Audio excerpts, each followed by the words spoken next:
Na natureza, existem alguns tipos de relações ecológicas que ocorrem entre as espécies, sejam elas espécies de planta ou animais.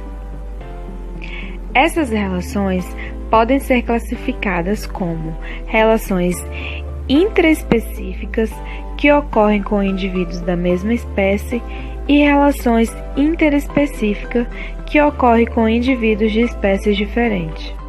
Na natureza, as relações ecológicas podem ser do tipo harmônicas. Um exemplo de relação harmônica é o inquilinismo. O inquilinismo é uma relação ecológica em que uma espécie inquilina vive sobre ou no interior de uma espécie hospedeira sem prejudicá-la. Essa relação é uma relação interespecífica. Um exemplo dela é o que ocorre com as espécies de planta bromélias. Um outro tipo de relação ecológica harmônica é a sociedade. Essa é onde representantes da mesma espécie cooperam entre si por meio da divisão de trabalho.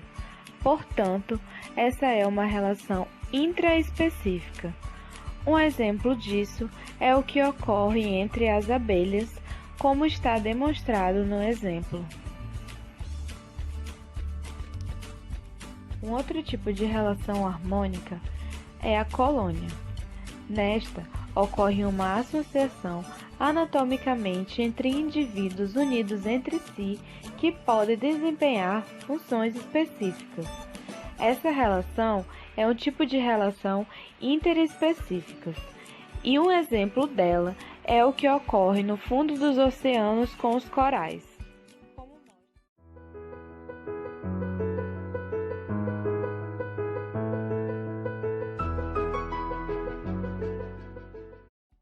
Existem também as relações do tipo desarmônicas, e um exemplo de relação desarmônica é o predatismo.